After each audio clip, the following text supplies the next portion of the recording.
Welcome to the BaobobX podcast.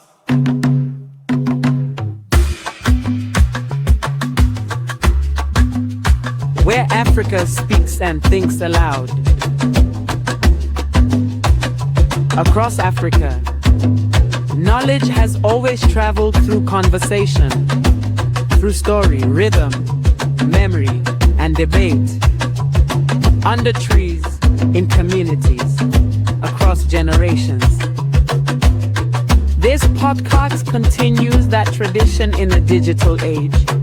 Here, we explore African ideas, cultures, technologies, and futures at the intersection of society, history, and digital innovation.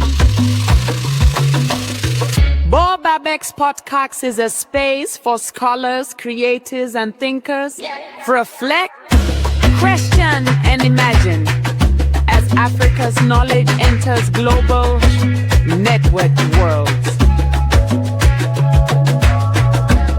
This is not just conversation. It is collective reflection. It is Africa thinking out.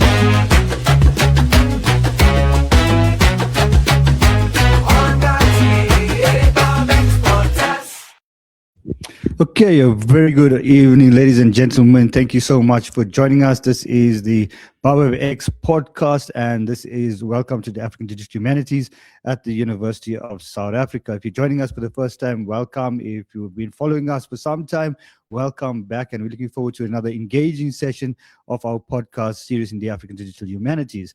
Today, it's our pleasure to have with us Professor BaobobX. He's all the way from Hungary, so it's really exciting to have you with us, Abraham, and I think it's going to be an exciting session. So firstly, we look forward to some of the engaging topics with you.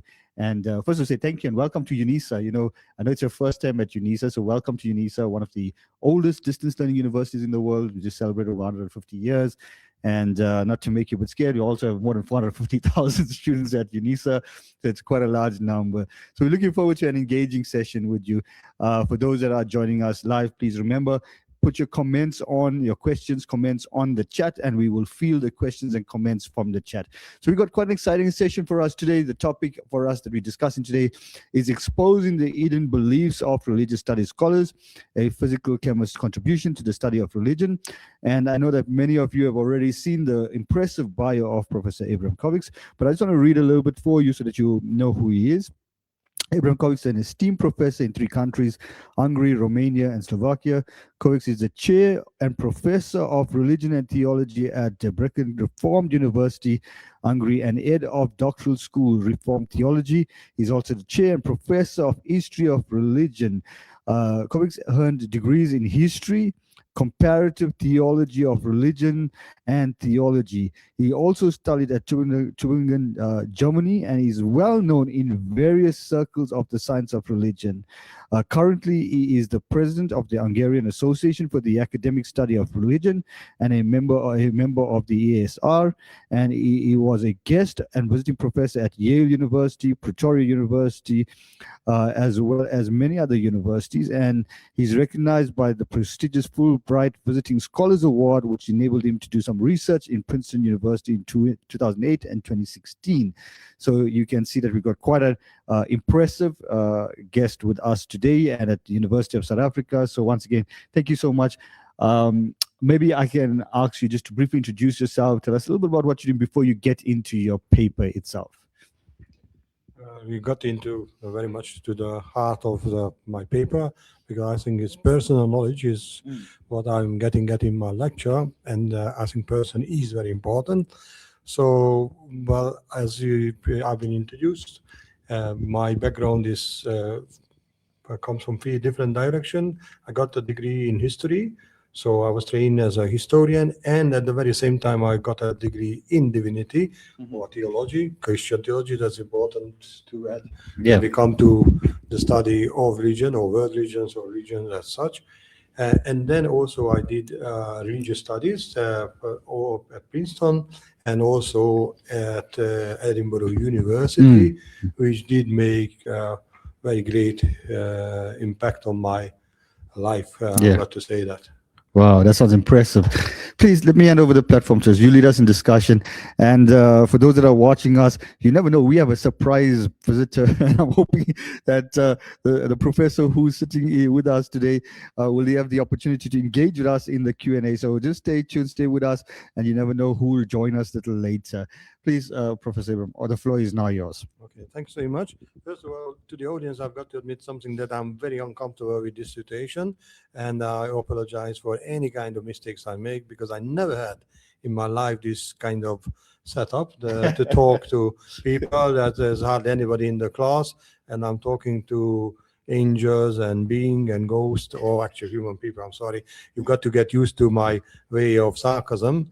And then it's just like seeing nobody here, no faces, no reactions. That's weird. Well, I should actually say that's welcome to UNISA. We don't see students. Well, I think you are in a difficult position, so I am very happy the way that I'm doing, but I try to do my best in this way. So how did I get to this topic? And that's also requires some explanation.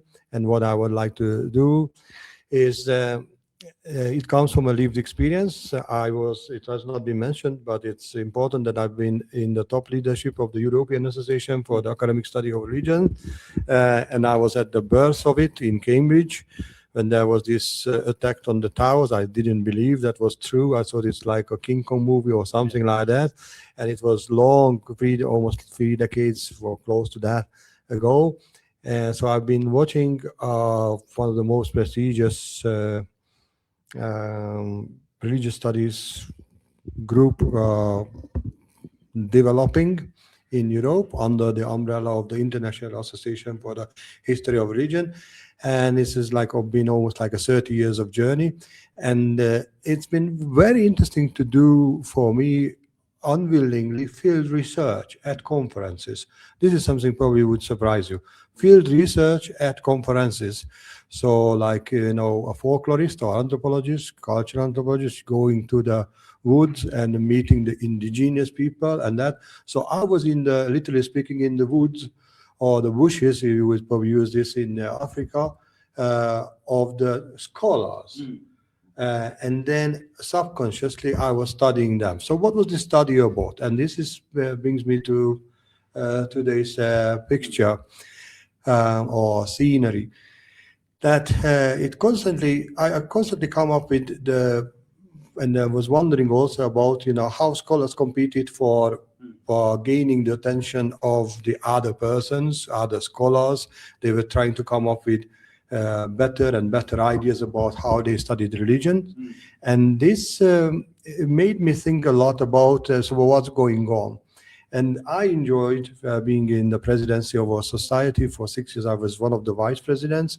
And what I've noticed that in this setting, there was what I call, and then please do not recall this, because I'm talking very openly.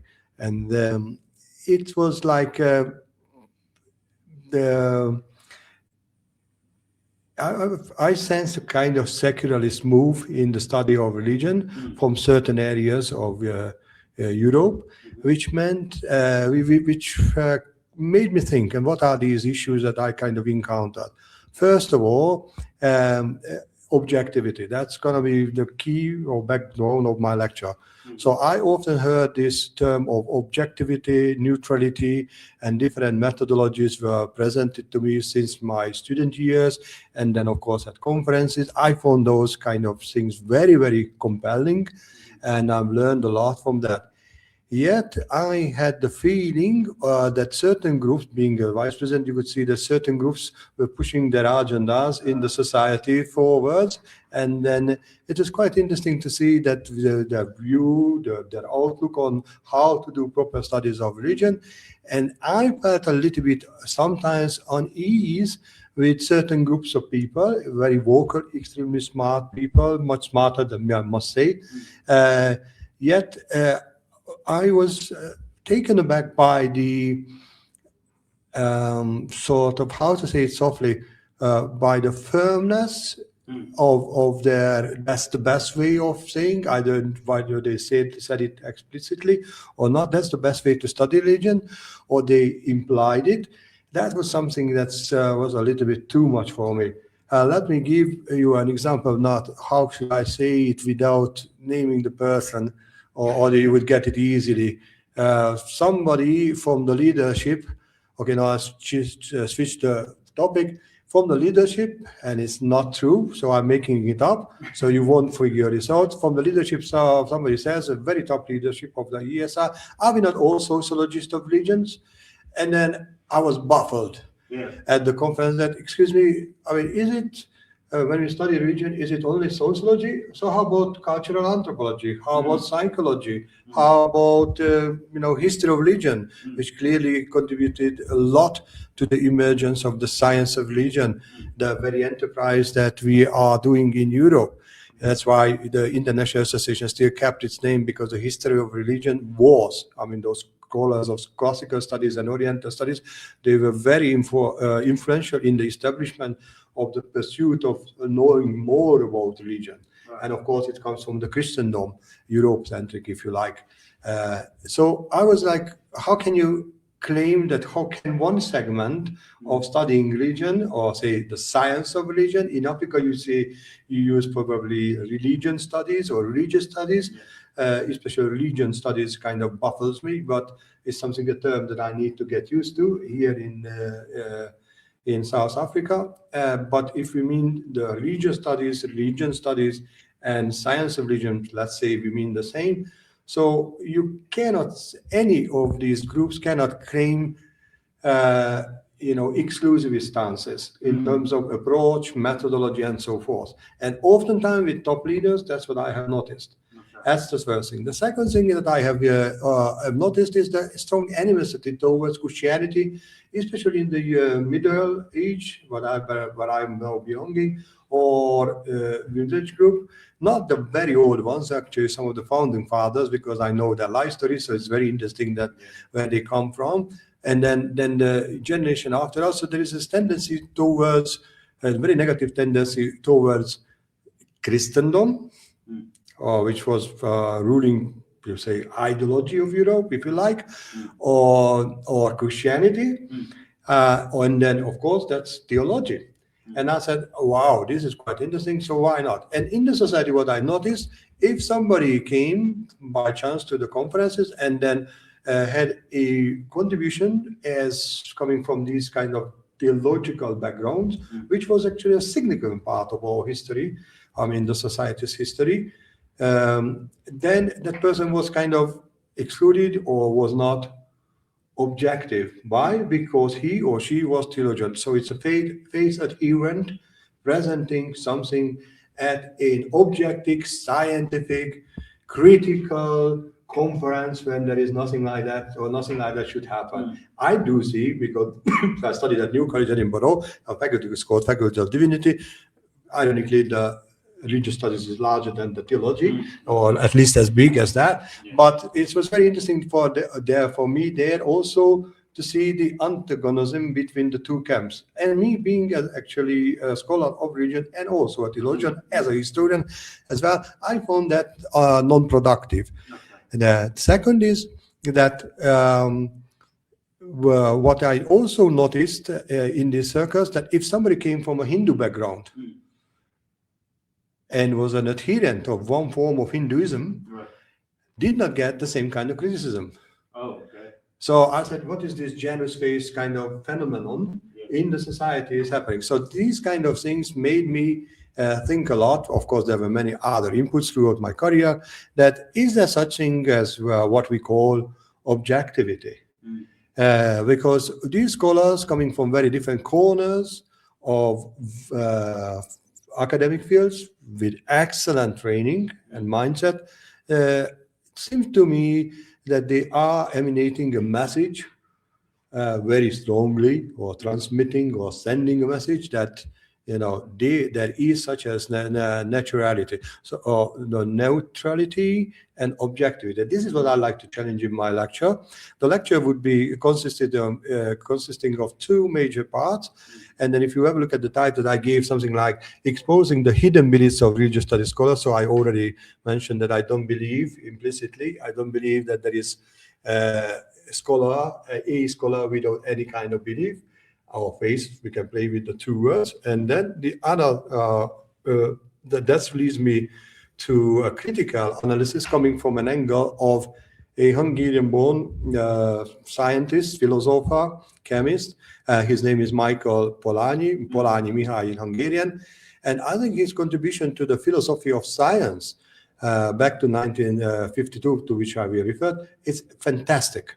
So it comes from the planet. I mean, how many religious studies scholars do you hear, connecting to chemistry? Yes. I mean, it's like, what do you do with that? So I'm trying to bringing into not necessarily chemistry because it's a philosophy, but I'm trying to bring in fresh insights from other angles that may be helping us, will help us, religious studies scholars, to reflect on our stance. So the first part of my lecture would be, actually, I'll try to unfold some of his basic statements, and then also critically apply to the study of religions, picking up some scholars. And the second part of my lecture is a kind of a case study of the 19th century Hungary, where, in my opinion, a very similar process happened, how the science of religion was developing out of the context of Christian theology. That was one of the major fields out of which the science of religion emerged, not the only one, but one of the major fields. Science of religion emerged in Europe. And then I see similar elements in both the current discussion and then the 19th century. And what is it, to say it in one sentence, is the strong belief in objectivity. So that one can be objective, and that's something I would say provokingly, along with the ideas of Michael Polanyi, I do not believe at all. And then, of course, you're welcome to debate with me, but I hope you will see my point that, well, I don't want to say the key conclusion, because then you will see what I'm, where we would arrive. So let me just start with a brief introduction about Polanyi, a very short one I found on the web. And then Polanyi, Michael Polanyi in English, was born and raised in Budapest, our capital city. He trained and served as a physician during the First World War. Polanyi fled from Hungary in the turmoil after the war. Actually, I've got to tell you, a lot of Jewish people involved in what is very popular here, that's called communism. So we had the Second Soviet Republic. Even I haven't realized that it's called Soviet, because we say in Hungarian Tanácsköztársaság, but we've been blessed by, I don't know, those religious language, excuse me, I do have these religious things in me, blessed by God to have these kind of special ideas that first popped up in Soviet Union, actually Russia, and I was in Soviet Union, and the second in Hungary, and many of those communist leaders were Jewish origin. And no wonder why he also got into a very high position during the second Soviet Republic in the world, and that's Hungary can boast of or be ashamed of, I don't know. Why? And now we are arriving at kind of a criticism, because for many people, communism is very dear. If you switch to theology, liberation theology very much relies on or gets ideas not only from the Bible, but Marxism. If you will look at your political situation, which I don't want to talk about because I'm not an expert, but there you are, you have also an ideology called Marxism. So it's deeply influencing society. What is interesting in his life, he was a Jew, and he didn't write that much on the Nazis, what you would expect, on the far right extreme, but he wrote quite a lot on the far left extreme, which is communism, and it's an extreme, so one has to name the child. And then it's very interesting, he, as being the member of this, or at least strong participant of this process, became highly critical of this Marxism, along with other really top high intellectual Jewish people. Other people, Jewish people, Hungarian Jews, were not critical at all. So it's a very interesting intellectual history in that. So he migrated from Hungary because of the historical situation to Germany, and then for a while he had to work in Germany, or he worked at the Kaiser Wilhelm Institutes.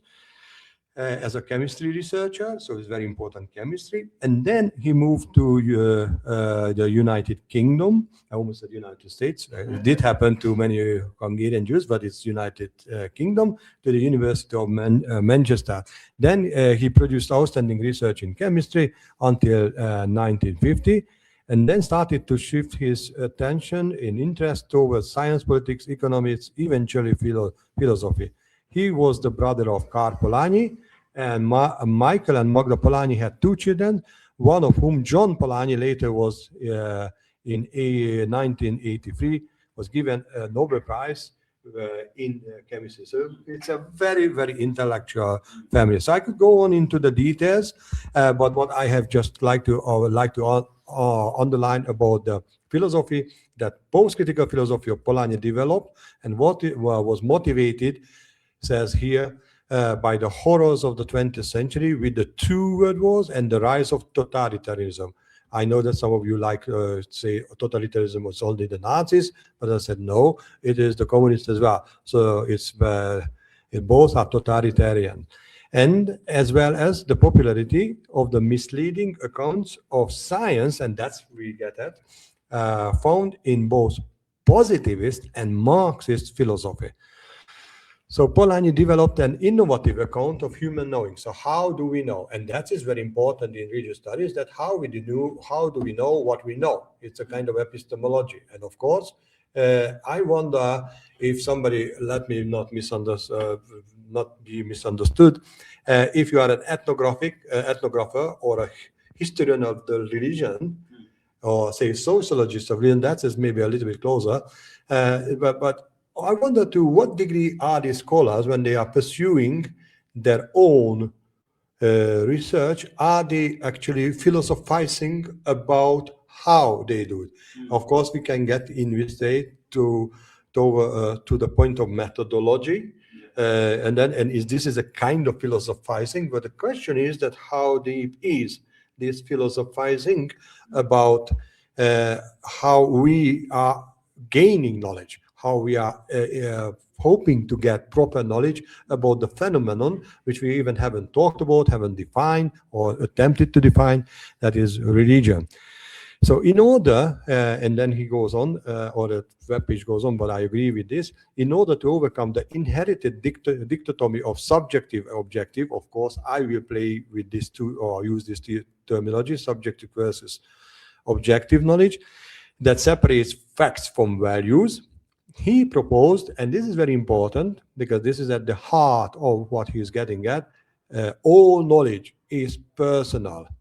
That is grounded in a tacit, that's a very special word that he uses in argument in his papers, tacit commitments from which we seek to discover a reality that always promises to reveal itself in new ways. The new ways is very important.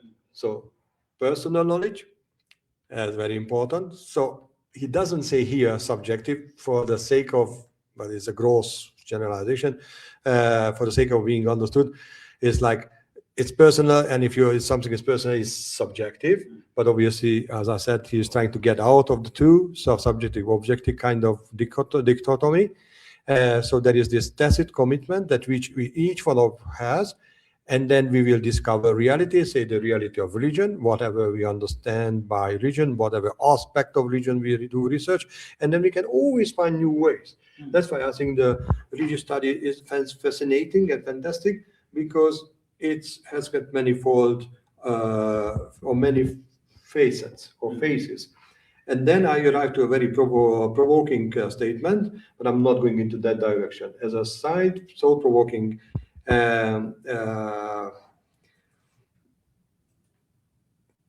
comment, I would say everything is religion and religion is everything.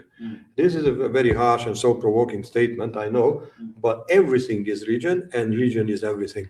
I'm not going to uncover that. That's not the purpose of the lecture, but I believe it relates to this. So Polanyi developed his philosophical ideas, 40 years. So I've got some minutes to give you some glimpse of this. And then the gift for lectures in 1951 and 52 were very, very important, and his major work was the personal knowledge towards a post-critical philosophy. However, Yeah, that's published in 1942. However, in my paper, I would like to focus on a very, very good paper which draws on these pieces of information, lectures that I mentioned, and that is really about. So it's making a claim that when I was reading that, I was kind of shocked. Let me say why. Because in that paper, he did a. I'm trying to make it very simple to be understood, comprehensible to everybody. And then I tell you that I am also rereading the text because it's always very fruitful. And the point is that, suppose that here in this room, there are lots of very different clever guys from sciences, black, white, colored people, whatever. But it's really high class knowledge of natural sciences.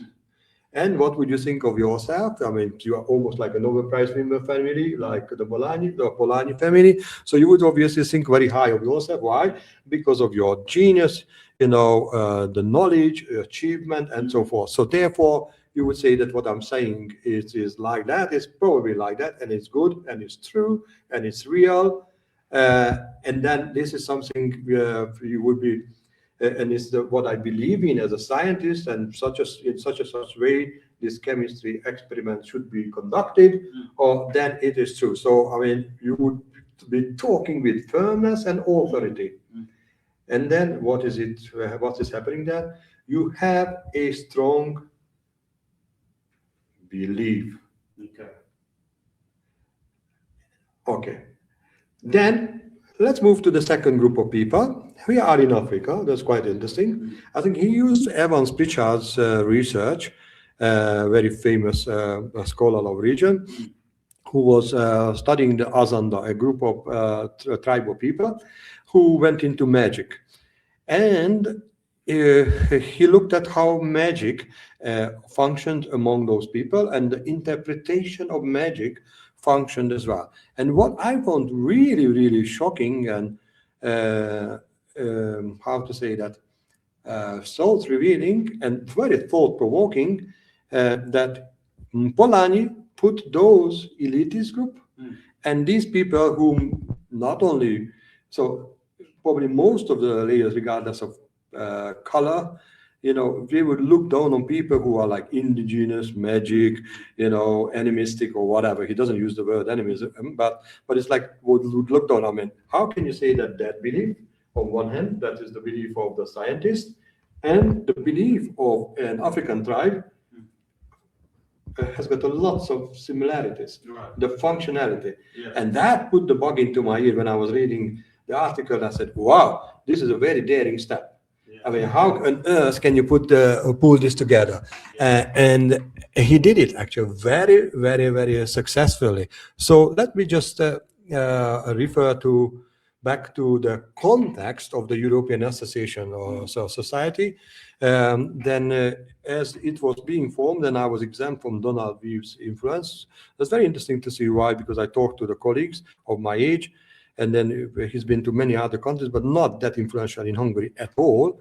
And Donald Weave was one of those scholars who had carved out a new way of understanding very well, but not only on his own, a new way of approaching the study of religion, and then break off from the AAR, the American Academy of Religion. It's a very interesting process.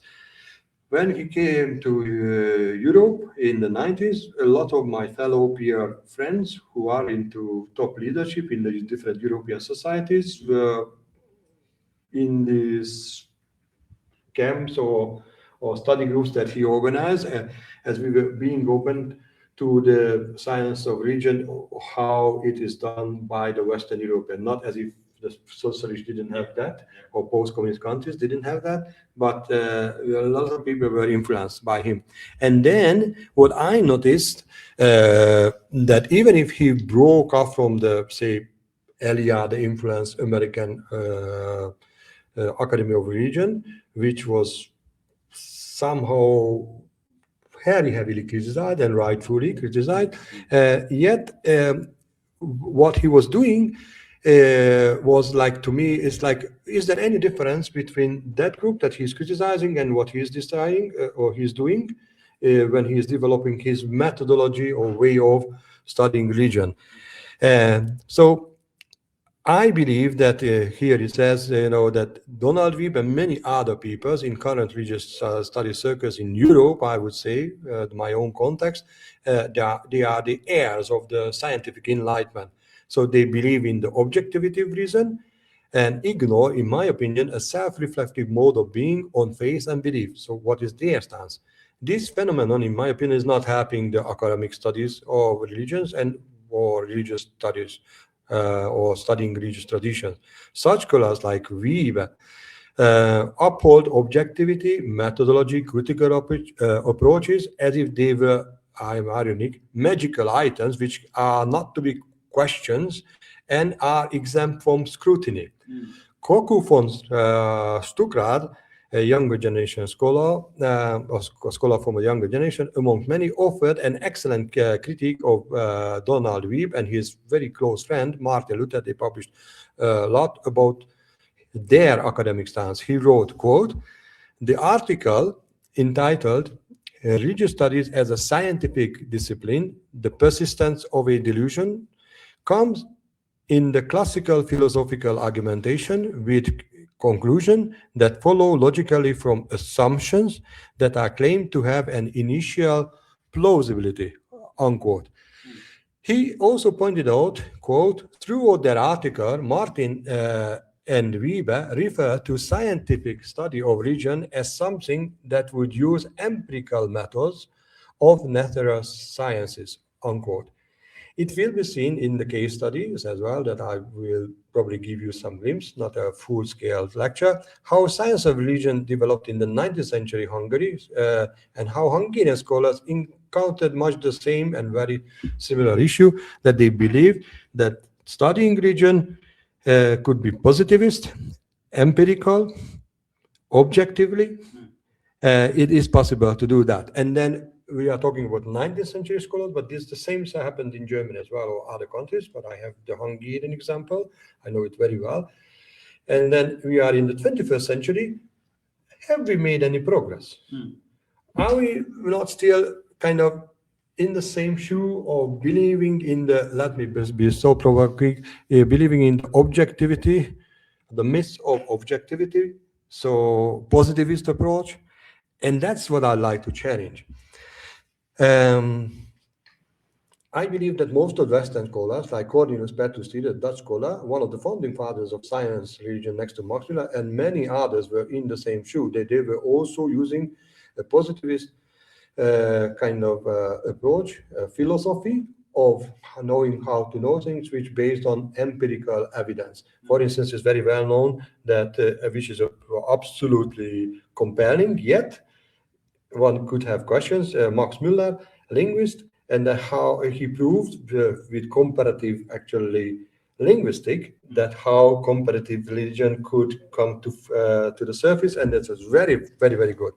Yet there was always an element in these kind of enterprises, very different degrees. Either you were a liberal Christian or a liberal theologian, it's not the same.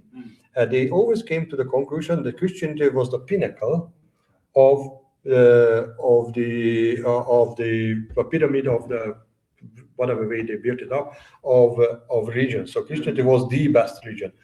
So in this regard, I see no difference between what you would call evangelical or orthodox or conservative views of and then the liberal theologians or liberal intellectuals' view of how they studied religion.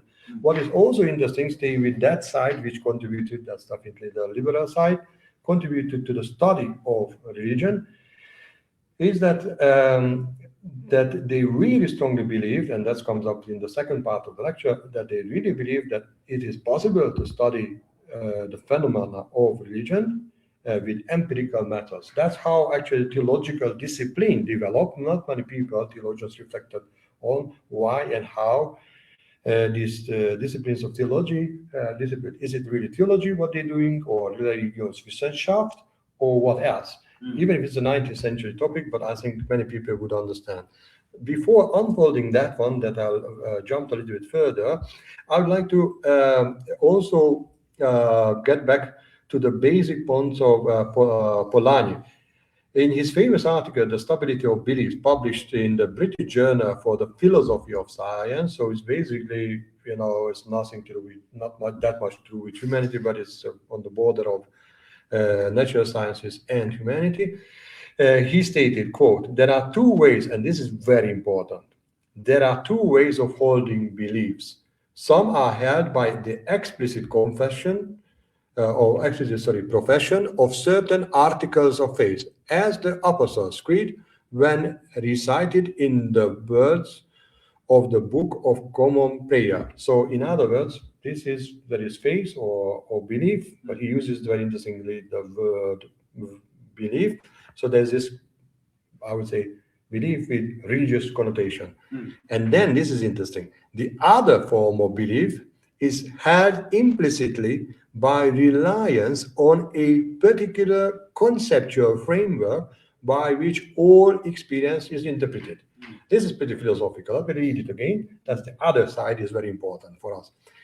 Because for the first one, everybody would agree. Okay, those damn Christians are, sorry, that's not mine, no, not me, but some of the secularists would say that they believe in the stupid things like virgin birth and so forth.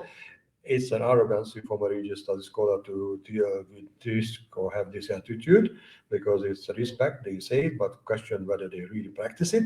And that if somebody believes in the virgin birth and the resurrection and so forth, that is absolutely against natural sciences. It's absolutely against positivist thinking. It's just you can't come into terms with. So people easily would say that that's faith. That's not a question about it. But then look at again the conceptualization of the other one, which is applicable, that's my point, to everybody, every enterprise. And that is the other form of belief is held implicitly by reliance on a particular conceptual framework by which all experience is interpreted. So therefore, we can see that the experience and interpretation is somehow moving towards the evidence gathering process is there, but it is more to do with first the philosophical reflections. Here, I would say, after the quote, this was when it finished, here I personally refer to the second definition, the second part of the definition, as I perceive that all of our scientific enterprises, say in all circles, studies of religion or scholars of the science of religion or religion studies, are underpinned by various forms of beliefs. Wow. Some may subscribe to it, but what does this belief contains? That's the exciting question. It may be a scientific belief. It may be faith in an approach. It may be a belief in a methodology. It may be a perception, like a lens or glasses, or a subconscious conviction which functions as a belief. So it has manifold phases, and these kind of faith has got manifold facets. The most disappointing situation when the researcher, let's stay with us, the scholars for the science of religion, is not aware of his or her own interpretive lenses. Are we aware of our own interpretive lenses? So the glasses that we all, actually not even one, but several glasses we wear. Furthermore, I believe what is even more worrying, his or her, for a scholar, that a scholar doesn't come to the realization that he or she has got biases, and then what are those factors that inform and influence his scientific, personal, and spiritual, I use it even for scholars, let me repeat it, scientific, personal, spiritual, and cognitive premises. Right. So it's like, again, these four categories are, and they are interrelated, and is very complex. And these premises, in my opinion, may function as a belief and similar to faith in any reality. Owing to the Enlightenment and positivism, European highly secular scholars of religion today, I have already referred to refer to today became extremely sensitive to any phase dogmatic issues. That's I mentioned the theologians understand their criticism 100%. Yet one has got to be more open-minded because they are also or can also be very, very wearing very thick glasses, in my opinion. And then it's easier to point to the other one. So issues, themes, and approaches creeping into their field, anthropology, culture, anthropology, sociology, psychology of religion, phenomenology of religion, philosophy of religion, whatever, pick up yours.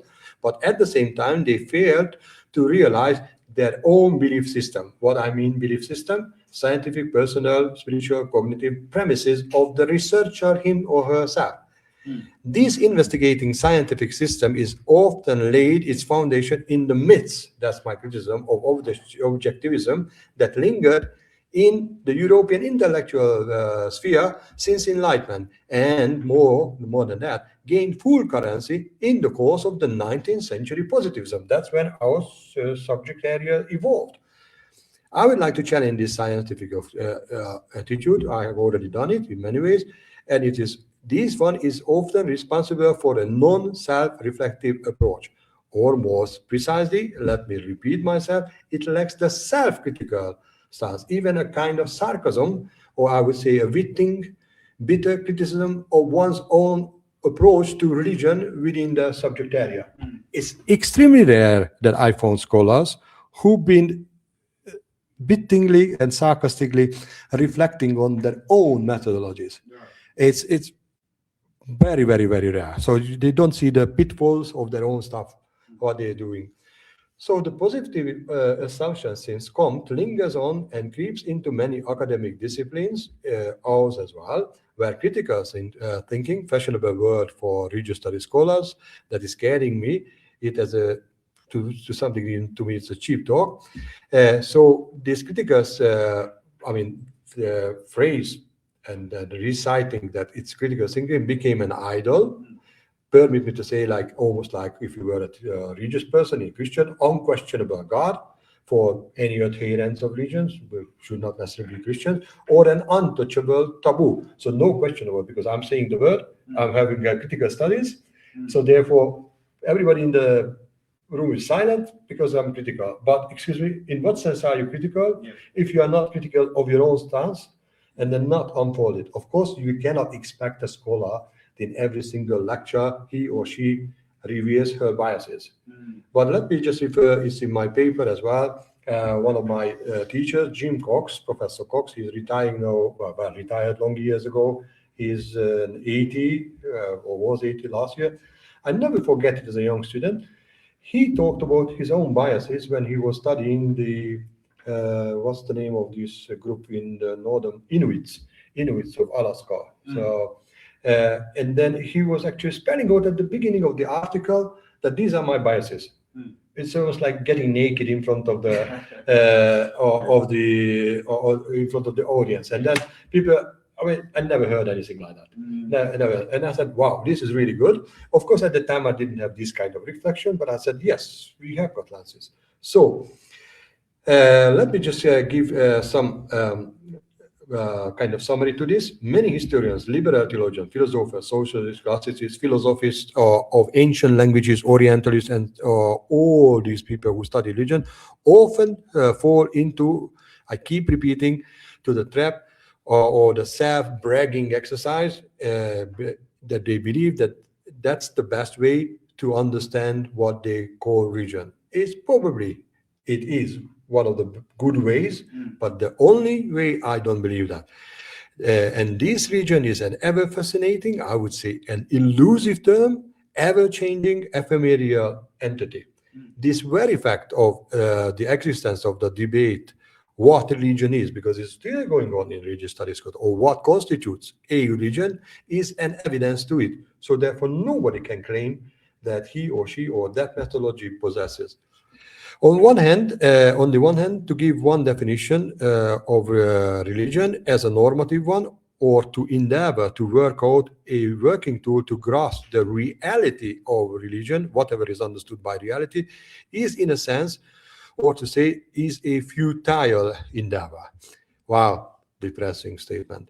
On the other hand, the action to attempt to grasp any knowledge about religion is a must, an honest endeavor of any scholar, as much as the researcher acknowledges that she or he can only grab, sense, understand knowledge of a truth, reality about religion, or we can move to the realm of chemistry, sociology, or any compartment of studying exercise.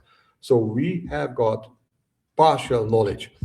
Polanyi wittingly and cunningly argued that such self-proclaimed so-called objective working tools like Marxism, remember, or even in his article mentions the Freudian ideas that were fashionable ideologies at his time, to understand really, reality are, quote, especially protected against doubt by the fact that they themselves claim to be the embodiment of skepticism.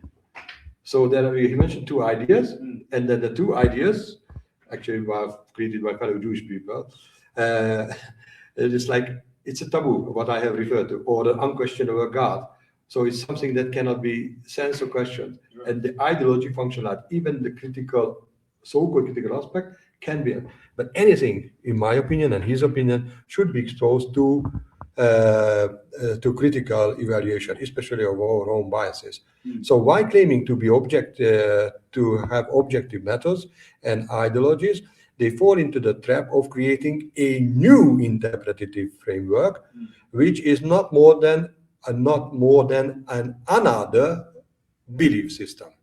Then Polanyi comes up with a bewildering statement at first, I already referred to in the beginning of my lecture, that the magical beliefs of an African tribe and the Soviet doctrine, that is Marxism, function similarly because they both rest on belief. Of course, when he is in the audience protest, it's not the same, or Polanyi is stressing the issue fast.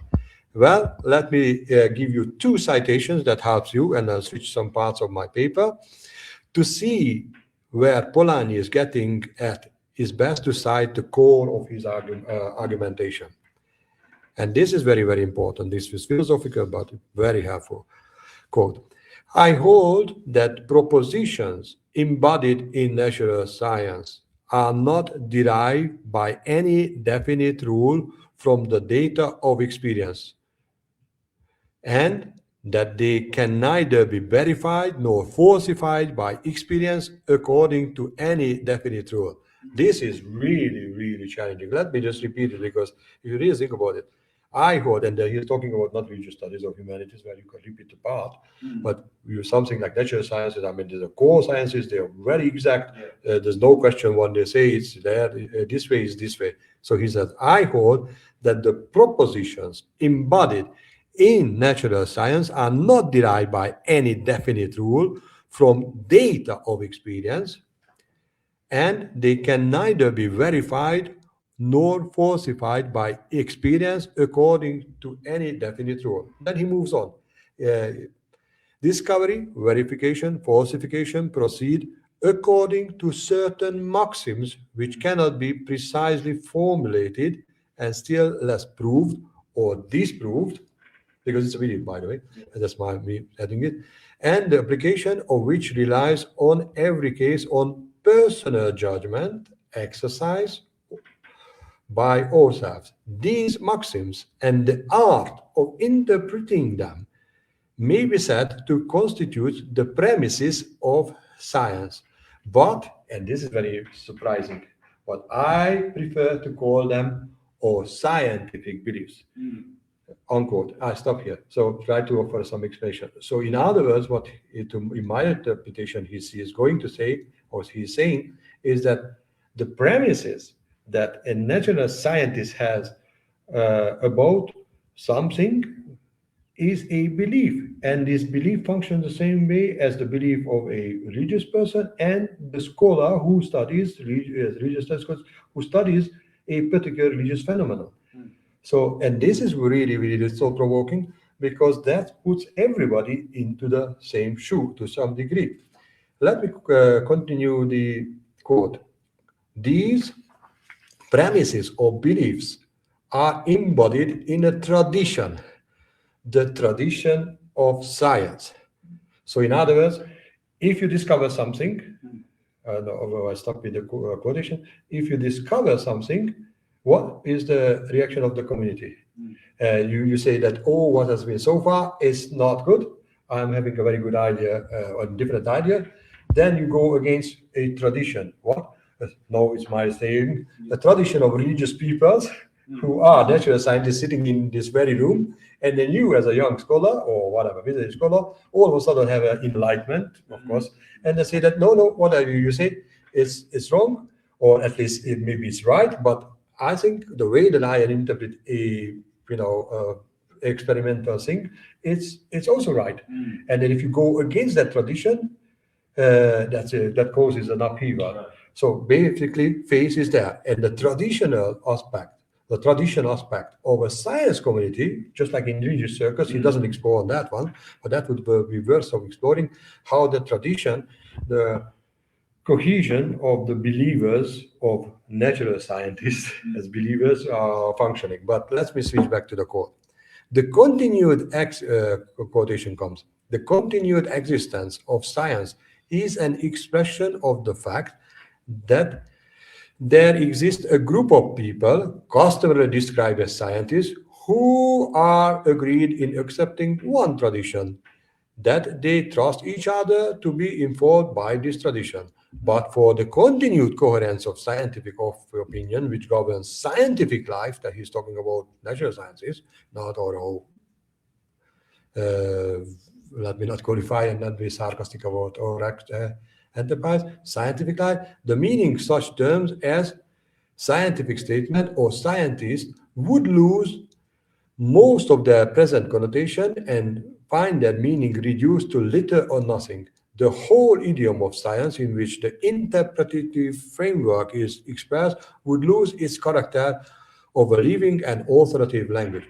So in other words, the phenomenon that I have alluded in the beginning of my lecture, the unquestionability or the taboo or untouchability of a belief by scholars that this is the best way, the only way to study, that is there. And then that causes a lot of problem because we are always coming with new ideas, even natural sciences, and then the odds what are sometimes completely overwritten in geometrics. It has happened. It doesn't mean that the former was completely false or wrong or what, but it's a new perspective. If we have got this kind of puzzle work approach, I think that we can comprehend more of different realities.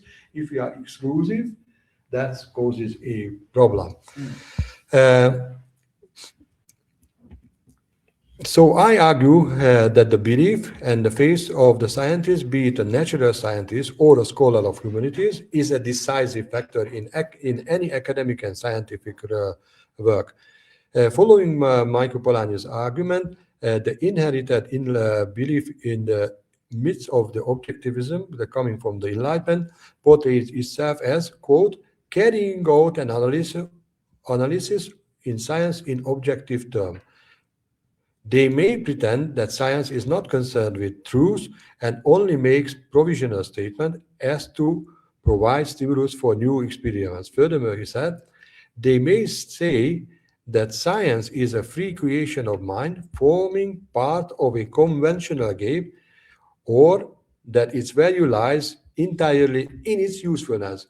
As long as everybody is tacitly agreed about the nature of science, implicitly accepts the authority of science, it may not become apparent that statements of this kind only refer to certain formal aspects of science which do not count for its authority, unquote. So, nonetheless, Polanyi lucid and thought-provoking the status. Quote, I suppose that there should be no difficulty for a positivistically inclined member of the African Zander tribe to describe the system of magic accepted by the Azanda as the simplest description of the fact, or as the most economical survey sense of data, or as a conventional framework valued for its usefulness, unquote. So at the end of this article, he says, the situation is different once a system of belief is fundamentally challenged. It must be then defended on a true ground. I suggest that for this purpose, our beliefs, including our belief in science, will have to be declared explicitly and in fiduciary terms. That's very important, fiduciary term. Unquote. I don't want to go into the fiduciary aspect, but that brings the theologian in me. So, what constitutes faith? And then Christian theology, if you take it as a philosophizing, in the Heidelberg Catechism, plays with these ideas of what is faith, and then it says it's a trust in something. That's one of the aspects. So I rely on or something, and I trust in something, and it's also a knowledge, but in a very special sense of knowledge, what God has revealed to me in the Bible. So in other words, I hold something truth because I hold it for truth as a truth, and the other aspect is the trust. So these fiduciary terms are very important, and the functionality, how it is applicable to a religious person, saying a dogmatic statement or a belief statement about his or her own faith, functioning just in the same way for the scientist. Right. So that puts the two in the same camp. And then what I have no time to explore, I just realized, but I just allude to this. In my understanding, the case study which follows after these philosophical reflections, looking at and investigating very deeply the 30 years of war, if I may say that, between the liberal and the orthodox form of or conservative forms of Christian theologies, is evolves absolutely around the issue of those who were becoming so-called liberal theologians. They wanted to present theology, Christian theology, as a science. Therefore, they left out the God question, just like in religious studies circles, modern times or post-modern time, leave out the God questions, because you cannot deal with God. It doesn't mean we don't get into theological debate whether there's a God, person of God or not. So leave the God, and what you can study is that how a human being, ho anthropos in Greek, a human being can relate to what he or she calls transcendent, but the investigation is not vertical, but is horizontal. And therefore you have got, what is coming to theological studies in the 19th century, Old Testament studies, New Testament studies. Before that, there was not such. Then you've got, a certain kind of statistic, as Schleiermacher says, which rhymes with sociology. You look at the people, of your own people, of churchgoers, why did you, how many people are going, with what intention, what background, social background they are coming from. So there are sociological questions, then obviously the psychological aspect, and then philosophical aspect. So basically you can see that as the theology is developed, a different kind of theology by liberal theologians, is incorporating the belief in the positivist idea of what could be known is empirical. Right. Whether it's linguistic, deciphering the text, or archaeological stuff, or other ways, they really strongly believe that what is testifiable is there. And the point is, what Michael Polanyi is making, and I would like to make as well, that even those very valued and appreciated enterprises of objectivisms or objective endeavors are based on belief, which is rejected often by the extreme forms of, or not even extreme, people who are not aware of their extremism, forms of scientific investigation. And the last sentence, I do believe that there is no such as objectivism. I stand for the philosophical kind of credo, if you like.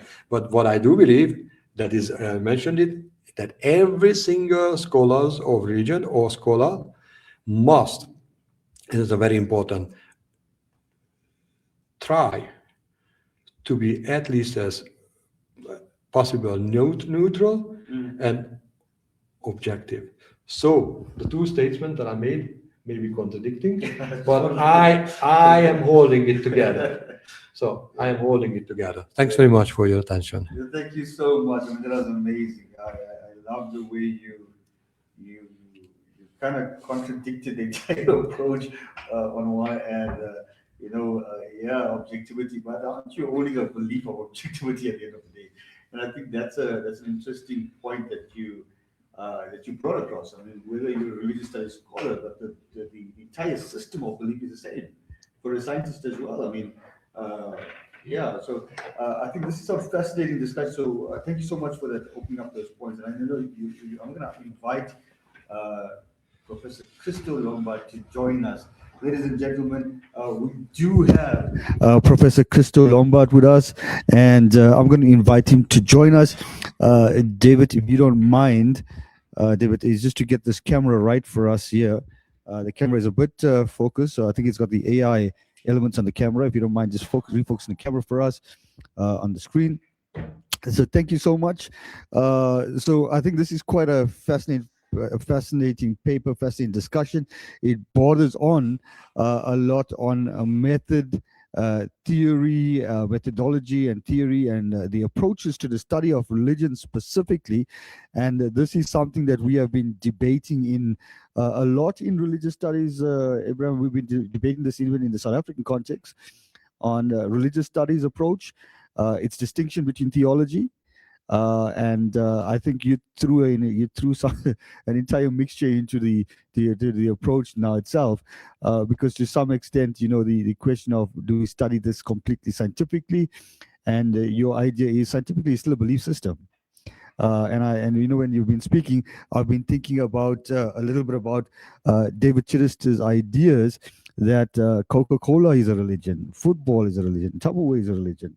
Many of these paradigms that he uses, frameworks. Well,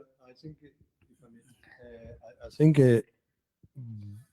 and that's what there was a lot actually that threw on the table, and then never really developed. Is like developed some, but gave you some food. Yes, that's why I said in one of the sentences in my presentation, all is religion. Yeah, and religion is Is all. all, And this yes. is exactly the kind of examples that I had in mind. Yes, yes, That anything could become a religion yes. and function as a religion. Of course, the question is that what do we mean by religion? And Yeah. there would be lots of argument, but Yeah. I'm not going into the definition. Yes, I would agree with that Very much, Mm. very much, because we have got the colleagues in our society. Tamás Nyírkos, he published this kind of, I can even promote my friend's book, and that's his secular ideologies, published by Routledge.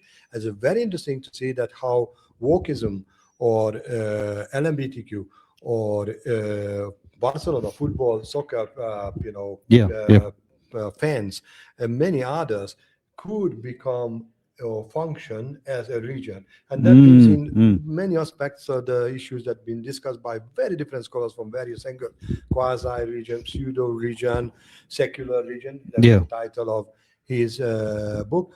So what could be termed under, or what could be placed under the terminology of religion is wide and debatable, but that makes it fascinating. I said that's why I said ephemeral entity which cannot grasp. Yes. We attain or we attend, we are hoping to get Yeah. to a grasp of it. Yet we've got to be at the very same time be sure that we will get only a partial truth or a little bit of that, and then we Right. open to other. Yeah. Professor Crystal Lombard, to all our viewers that are joining us, I did mention that Professor Crystal Lombard will be here. Thank you so much for joining us as well. Please, your take and response on this. I know this is quite an interesting discussion. As I said, it's fundamental to where we find ourselves in religious studies in South Africa. So I think this approach. What are your thoughts? Thank you. Thanks for including me in your discussion. I'm going to draw most of my work on communications. I wrote a master's in editorial journalism some time ago, and later a doctorate in religious communication. So outside of the theology field, that I did too, but keeping to my insights from there, because it parallels in many respects with this discussion on the study of religion. I agree with colleague Abraham's diagnosis of the problem of objectivity, but I differ from him in the conclusion. Okay. So let me speak of the three different possibilities. The one is objectivity, which all of us know rather well, but I'll say something about it.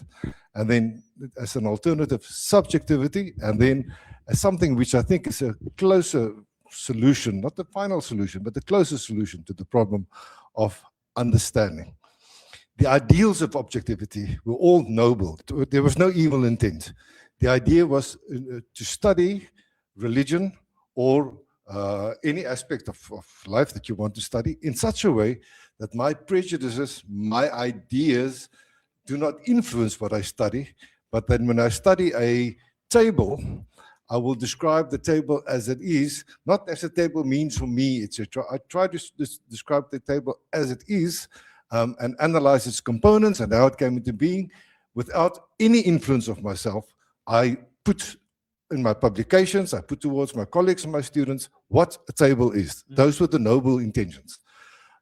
In humanities and a little bit in theology, for instance, in empirical theology as well, there was in the, say, the 60s and 70s, not entirely accurate, but say the 60s and 70s, this idea that in the natural sciences, everything can be precise, measured, tested, you could do experiments, and why can't we? For us, in the humanities, for instance, it must be possible to do these things too in order, it was the implied understanding, in order to be sciences too. So in a way, the humanities, etc., try to be copy the natural sciences because the natural sciences were so dominant and so successful, and somehow the idea in broader society, in the funders of scholarship, among politicians, among business people who gave lots of money for research, the idea was that, well, these are the real sciences, even called the hard sciences.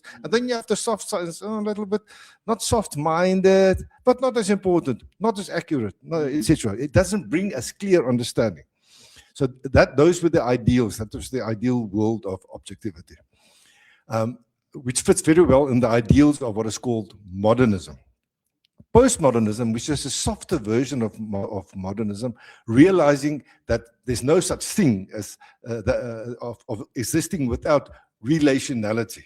That you therefore have to take relationships seriously, and then ethics comes to it, etc.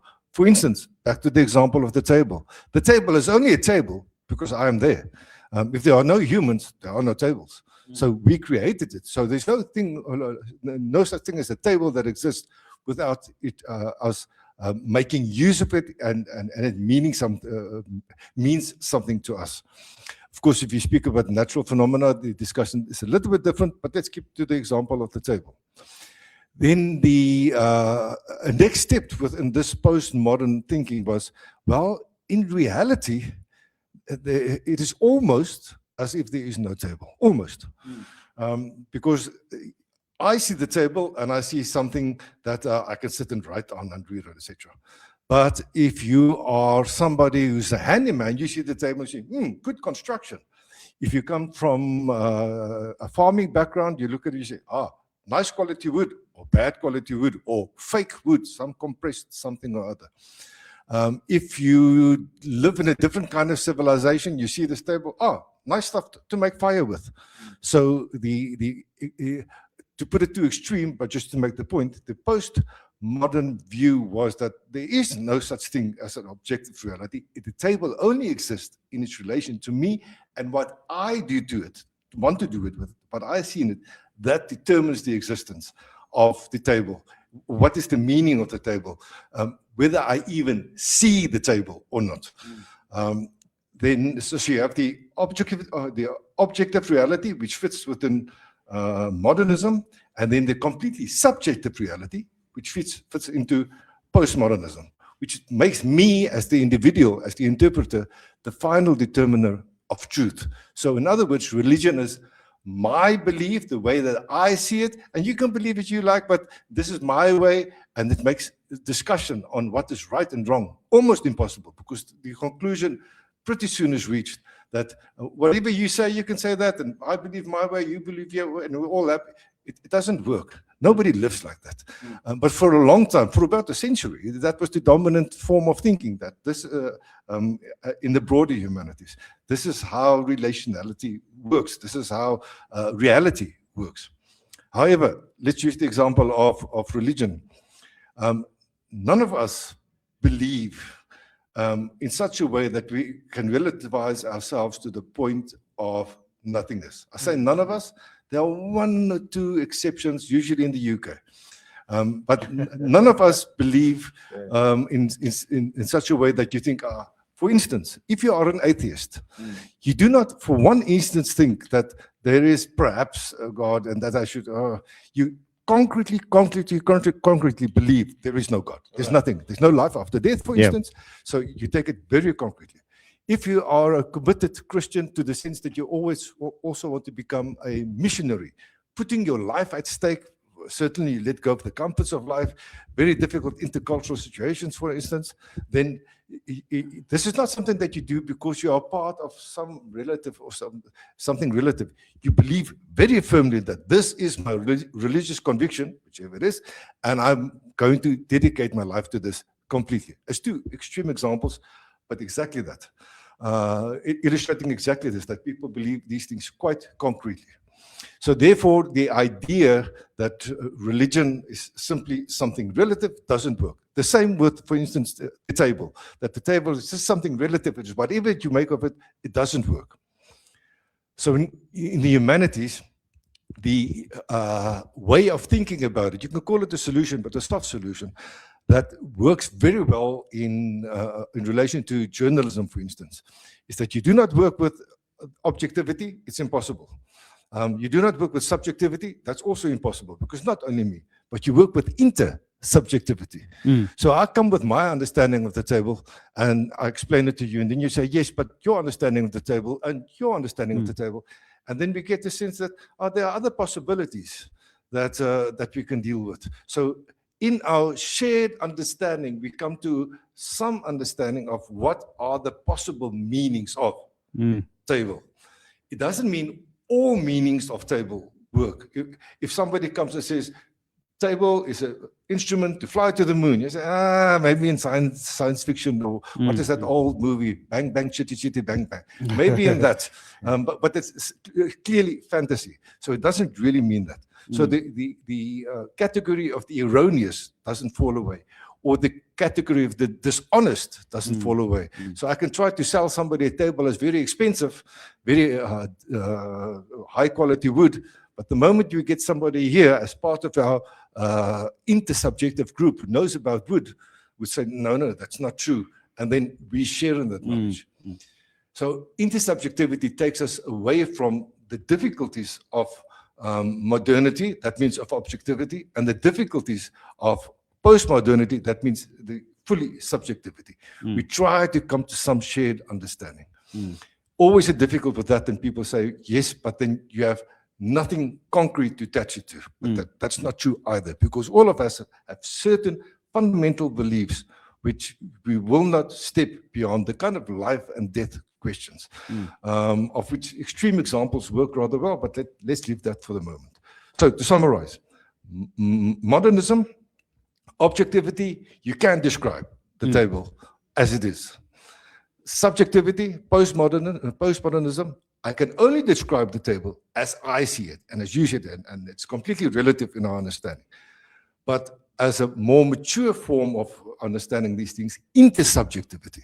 So in our shared understanding, we come to some insight on what are valid possibilities, but also what are not valid possibilities. And I think for religious studies, that intersubjectivity opens up some nice possibilities. Thank you. I think that thanks so much. I think that's an interesting perspective, intersubjectivity, and maybe in Africa it kind of creates a neutral space, or lack of inverted commas, a neutral space for people to engage with those positions. But from a religious studies perspective, now what exactly are we assessing then? Because obviously the question is, can we actually assess the beliefs, or are we doing simply an empirical study of what people believe in? That for me is a critical question, because you just said now, the analysis is on even a person who claims, like Donald Weber, to be completely objective, scientific study of religion, has a belief system behind it. So what exactly are we assessing then? Well, I think it's difficult to respond to your question because I don't know the answer. But what I would say that is the awareness we would be evolving around the same issue, that the awareness of belief. So belief is, because we're talking about religious stuff, so belief of the scientist.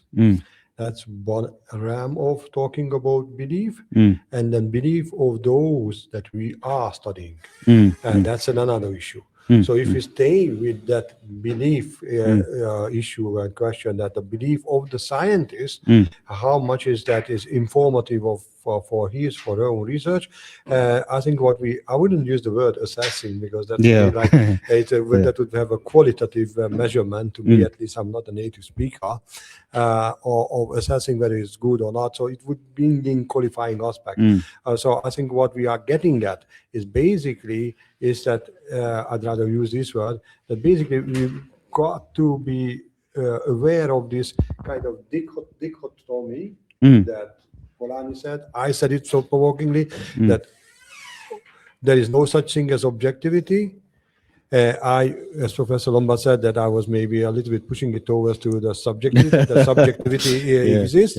Yet with the sentences that I was kind of transmitting, emanating, passing on in my lecture, is that is the tension is, and then how the tension is kind of solved. That's interesting, because it's like a yin and yang kind of things to me, very broadly speaking.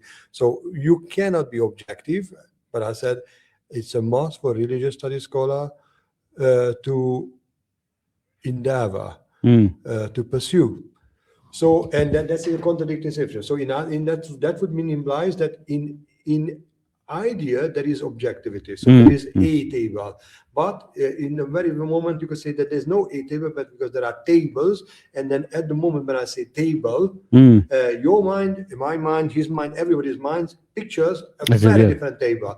Is it really the table or similar to table? So conceptualization functions like that way. So in one sense, one could argue for, yes, there is an entity as such as objectivism, an ideal one, and then we could sort of endeavor to that, whatever is picturized or conceptualized here.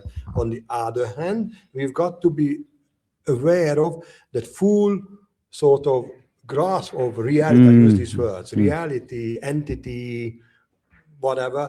It's impossible, because that's the beauty of it, that it's never full. And then therefore our subjective or personal aspect has got a very important role in the whole intercommunication or understanding process of how we understand that objective to be objective. So the two are actually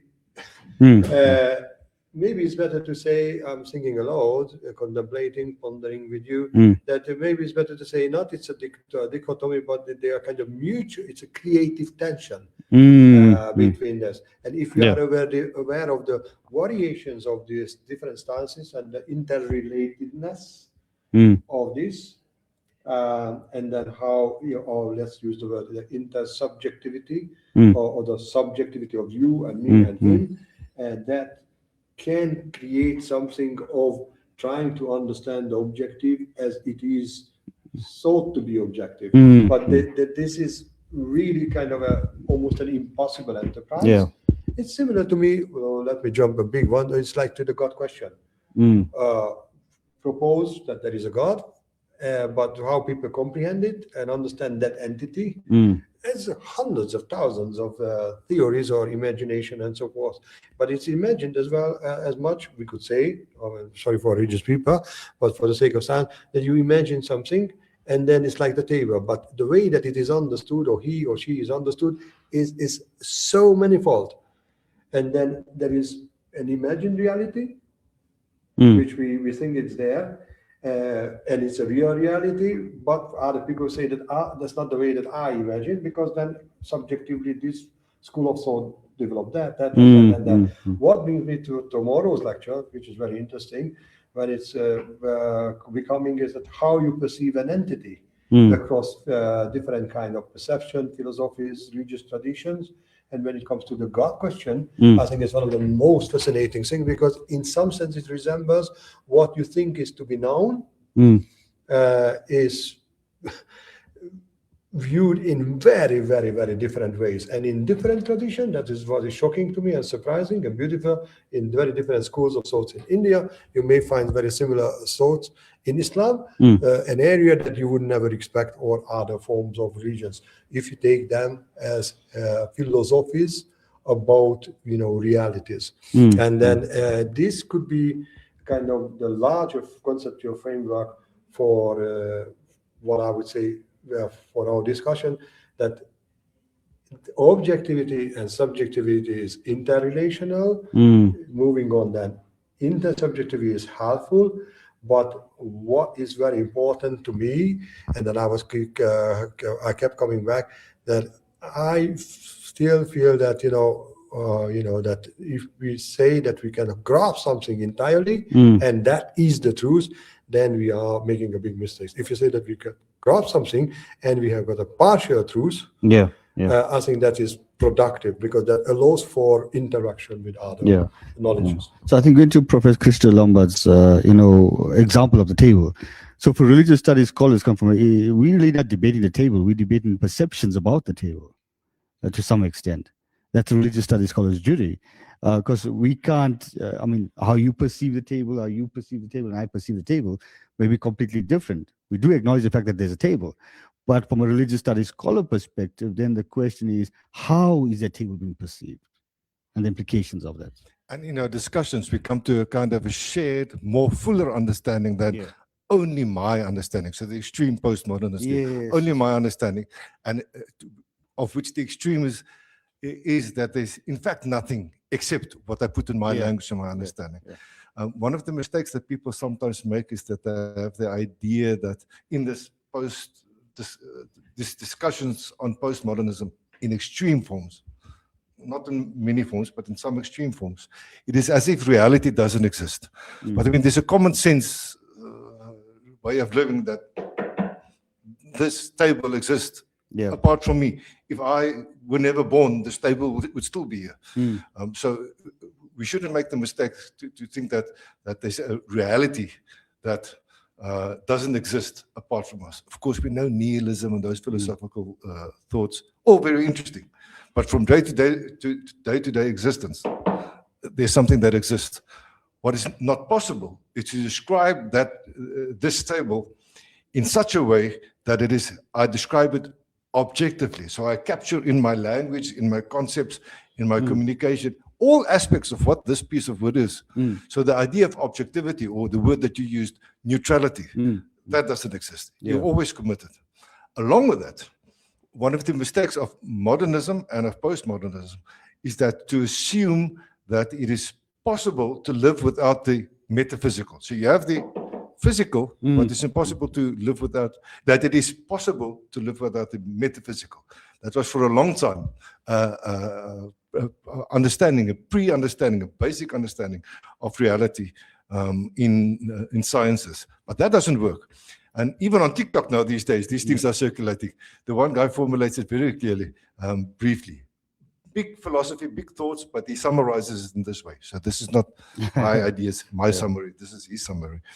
He says that even if you work with the idea that there is nothing above this reality that we can see, then we still work with the metaphysical idea that, number one, it is possible to understand something, that truth exists, that it's possible to describe this table as truthfully or untruthfully.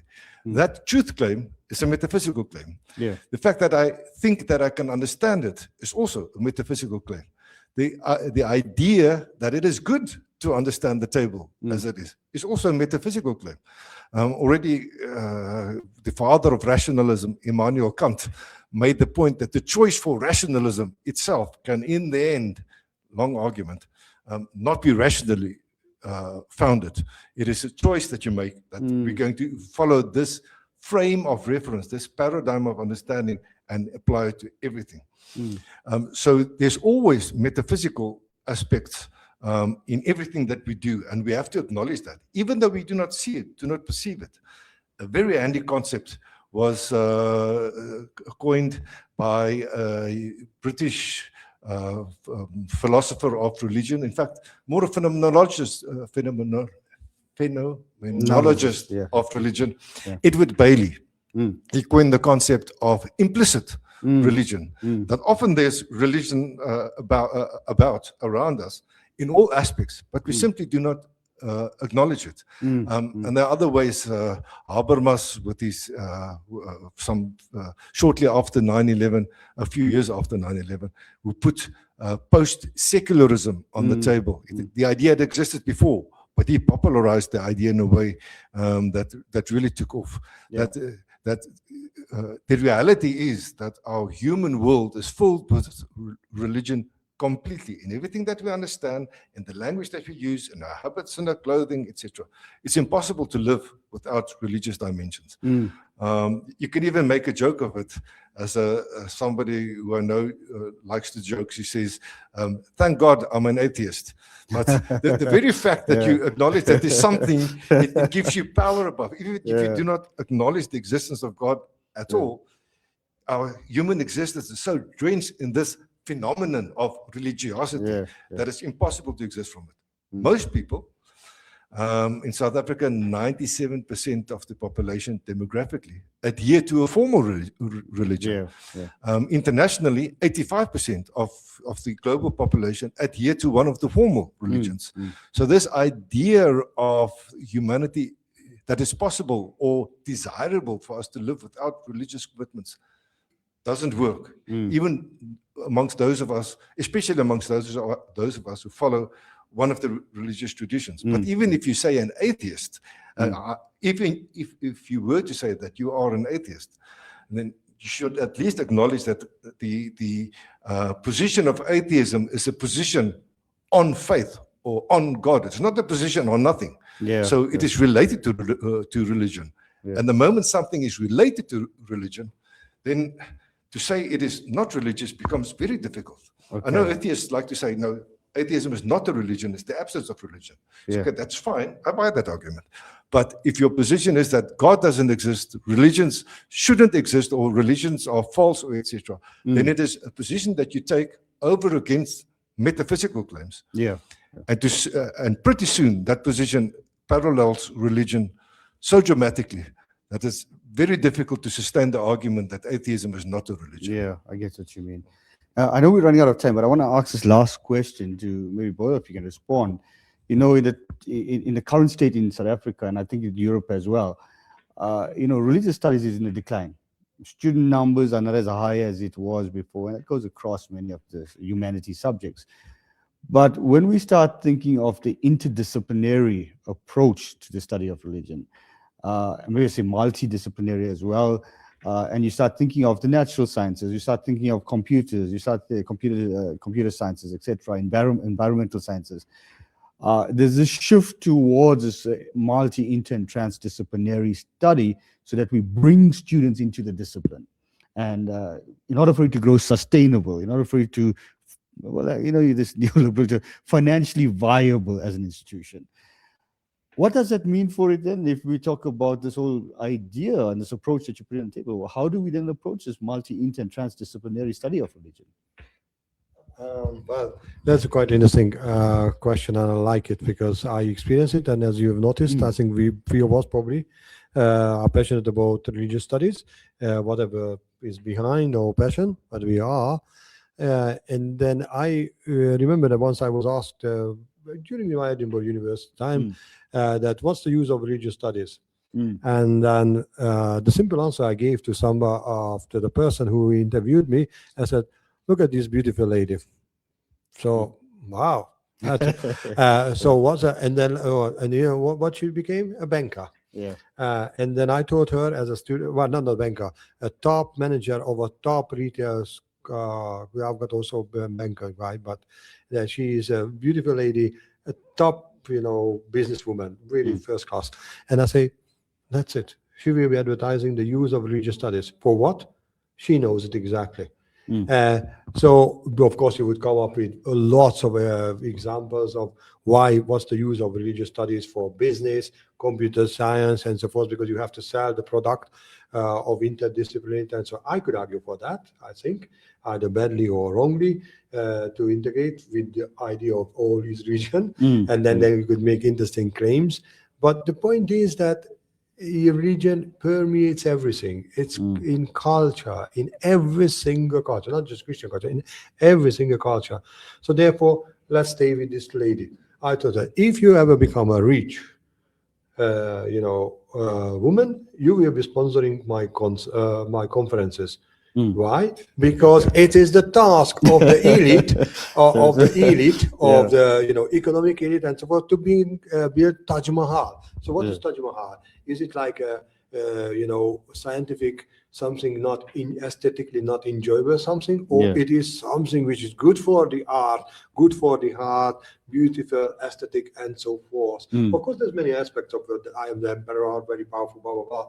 But I mean, what do you visit? That you visit the products of region. As for tourism, a lot of times paintings, dealing with most of the time religious aspects, sculpture, architecture. It's everywhere. Angkor Wat to the Gothic cathedrals of France or the Maya pyramids. They're all related to religion. And if you went on in modern times, many of the things that we create, gadgets and so forth, they're all related to religion.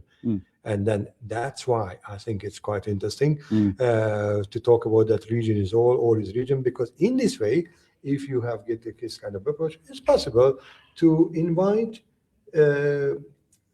big businessmen, top politicians, doctors, and people from areas of sciences. That why don't you support the promotion of religious? That's why, because it's just like it's giving you new perspectives. It makes you think differently. It teaches you to accept other faces and beliefs, other than yours, and so many aspects which is not typical in religious studies circles, like interreligious dialogue or whatever. In Europe, I would be killed if I promote interreligious dialogue in the European Association for the Study of Religion. Yet in the Hungarian Association, I made it very clearly. For us, it's very normal. Okay. So the secularist end of no interreligious dialogue, because that brings in theology. But you see, I'm more holistic. No, I'm kind of bragging. Why? Because I'm saying that I am interested in the insiders' point of view. It's not just analyzing, but I'm interested in how a Hindu accepts the pietist Lutheran, and the pietist accepts a very strong fundamentalist Muslim. And that's very important. It's a kind of if I should say, it's a mission of a scholar.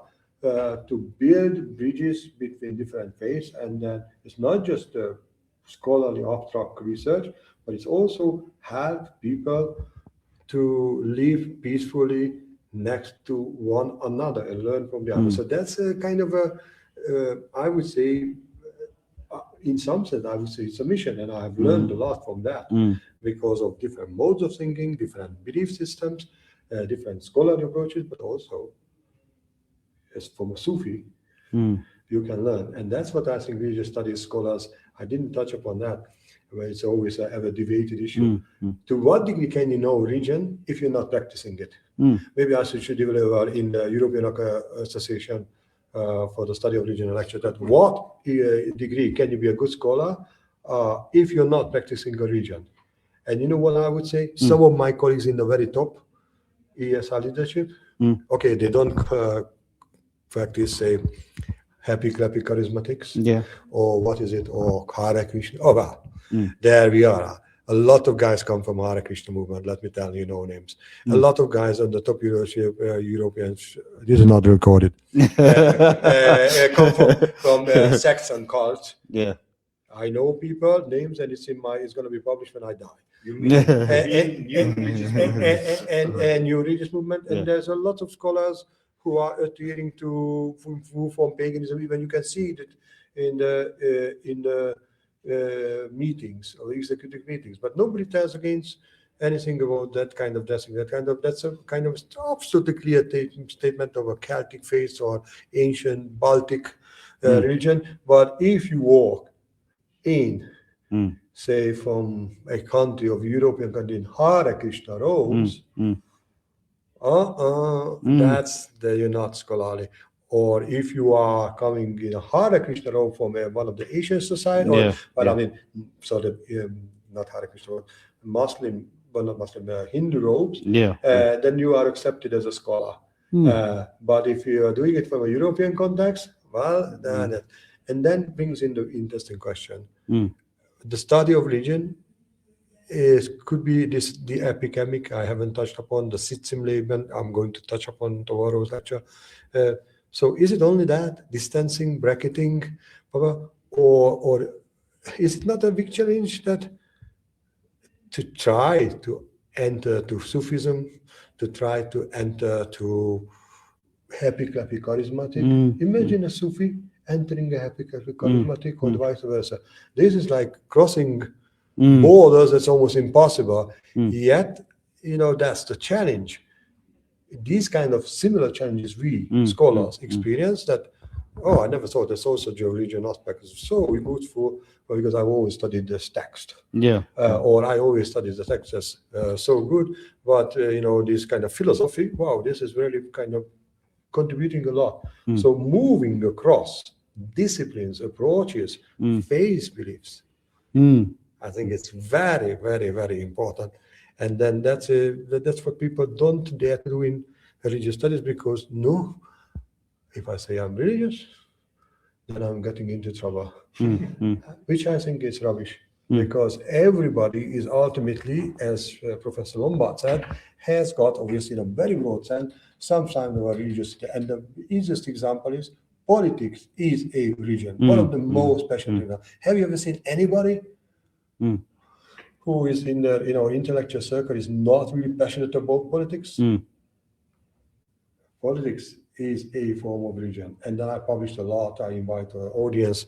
It's not only others as well, but I have my own say as well.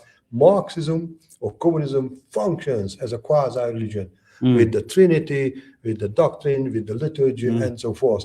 People would say, no, Hare Krishna movement is, or the evangelicals, or different African traditional churches, that's religion, or Hinduism is religion, but Marxism is not a religion. But how about if you take off even the quasi-religion aspect or qualification, and we say that very provokingly, Marxism is a religion. I entertain the idea, if Soviet Union went on for 200 years or 100 more years, I'm 100% sure that there would have been a religion, a world religion, from Cuba to Vietnam, including Hungary, that is called Marxism. And I'm saying it would have been a proper religion. Okay, no, I use the qualifying word, a proper religion. So, and then that's how things, human beings are doing that.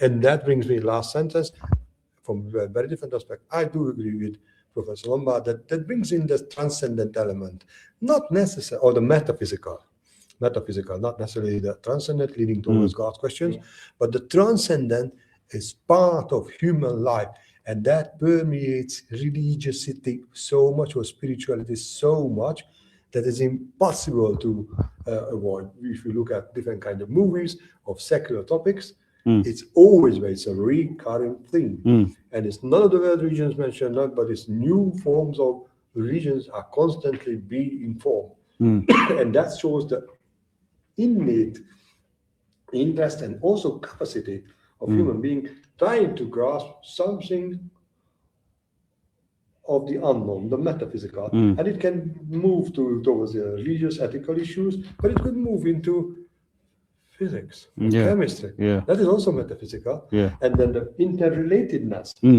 of these kind of very different realms of metaphysical sort of tracks. That is very interesting to me. One of my friends told me, who is a big researcher, works for NASA, a very good mathematician. He wrote on airspace and both things that I partially understand. He says to me, very interesting claim, but sort of working, Abraham, everything can be described with mathematics. I said, wow, okay, I got to drink some glasses of wine to get it, what you're saying. But I was very much interested, because he is not a religious person at all, very much interested in religion as Persa, and then says that everything is mathematics. So everything could be described through mathematics. And I think these kind of metaphysical contemplations can lead us to common understanding. Why am I saying? Because I do believe mathematics and philosophies are brothers, and philosophies are always behind the religion. The question is, Are we aware of the, say, epistemologists, as scholars of religions, as natural scientists? So in that sense, I would have another claim. Everything is philosophy.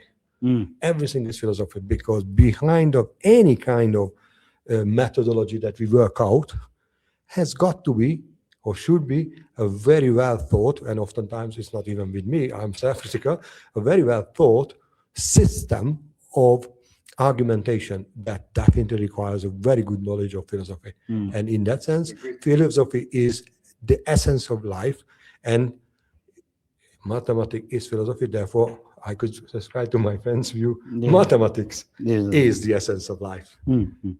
Powerful. Okay, but we bring us to different dimensions. Professor, last words from you. Thanks. Returning to your question about the religious studies as a discipline becoming smaller, this university doesn't have a faculty of theology any longer. And I'm of the strong view that that was always a bad decision. In the 4 remaining faculties of theology in the country, all are growing. And in student numbers, in the one where I work, undergraduate student numbers approaching 350. Note that 10, maybe a little bit more than 10%, but certainly not more than 15% of them study to become ministers, pastors, priests. People are studying for other reasons. This religious commitment that I mentioned in the country, 97% of the people of the population adhere to a formal religion. Doesn't mean they go to church regularly, but they have this commitment. And at the same time, so it's not only ministers, pastors, priests, not only people who want to make a career out of religion. There's other people studying it as well. At the same time, we have a Department of Religious Studies in the faculty, which is growing in student numbers. I think one of the problems that religious studies or religion studies and other possible names for the discipline have had, all of you are very familiar with that, is that the perception is from outside this is a discipline without any commitments. Of course, that is untrue. The protocols of scholarship is such that there are very firm commitments within the discipline. But why theology is more attractive, I almost said more sexy to broader population, is that people have the idea, there are people that believe something rather than nothing. Not that religious studies believes nothing, not at all. But this is the broader perception of the population. So because theology numbers are growing undergraduate, we have undergraduate growth in undergraduate students in religion studies at my universities. Postgraduate even the more so, with quite diversity in that. In our Department of Religion Studies in the past year or two, we have had, for instance, a Satanist studying Satanism, doctoral level, a Christian studying the Khoi and Sun religions, Hindu studying Hinduism. So people studying their own religious traditions or studying other religious traditions, each with their own faith commitments, yes or no, whether you agree with them or not, in the Department of Religion Studies. If you want to study the life and meaning of Jesus, of course, then New Testament studies is the right place to do it. Or the composition of the Torah, then Old Testament studies, or Hebrew Bible studies, which reminds me of a rabbi who completed his doctorate with us in Old Testament studies a year or so ago. So I cannot offer a solution for the idea for this perception, whether it's true or not, I do not know, of growing, of diminishing student numbers in religious studies. But in my experience is that the more students we have in theology in general, in our faculty at least, and it's true of at least 2 other faculties that I'm familiar with, the growth in student numbers in religion studies or religious studies departments comes as a corollary. It's kind of a natural. Yes, this is, which means that perhaps this idea of we have at some universities, religious studies is in the arts faculty, humanities faculty, theology is something different. That understand the reasoning behind that. But sometimes it is inside the Faculty of Theology, or actually that was poorly formulated, better formulated. It is part of the theology faculty. And these different disciplines, different models for where to place religion studies or religious studies, is I get the idea sometimes more to do with personalities than really foundational arguments. I understand the foundational arguments very well for different models. But in my experience, if it's, at least in the faculty in which I am, growth in student numbers, which we do not understand, it's just happening, and at the same time, growth in religious studies or religion studies students. Not dramatically, it's not suddenly 2,000 students, but steady year by year with very interesting academic topics. No, thank you so much. Thank you so much, Professor Abraham, Lombard as well. I think what I appreciate is that the complexity of religious studies, and I mean, we are dealing with this in the South African context. It's not easy, and I'm glad that to hear that Europe is also in a similar situation that we are in South Africa, still dealing with this complexity and defining it. And what's interesting is that we are redefining it to some extent. We are re-engaging with it. And I know in our context in South Africa as well, we have different perceptions of religious studies. Some do pursue a very scientific approach to the study of religion. Some do believe that, you can bracket your beliefs, you can put your beliefs on the table. So there's this diversity, and I think that's what's shaping even our own context as well. But I'm actually glad to hear that Europe is also struggling with these things, because it means that the study of religion is complex. There's no solution to it as such that can easily find, as compared to some of the other disciplines. And I think in the South African context, with the further idea of decolonization, Africanization, etc., that comes out, it adds to that complexity in the study of religion. But this has been fascinating. Thank you so much. You've had some insight from Europe, and I think this is the kind of discussions that we had. I'm glad, Professor Lombard, as well, that you're here as well to share some of your insights as well. And to all those colleagues that are online with us, I know there were quite a few with us. We wish you all the best, and we hope to see some of you in our next sessions as we join in as well. But from our side, we wish you all a good evening, and hope to see you soon in one of our other podcasts as well. Thank you so much. Thank you. Thanks. Professor Lenson-Chat.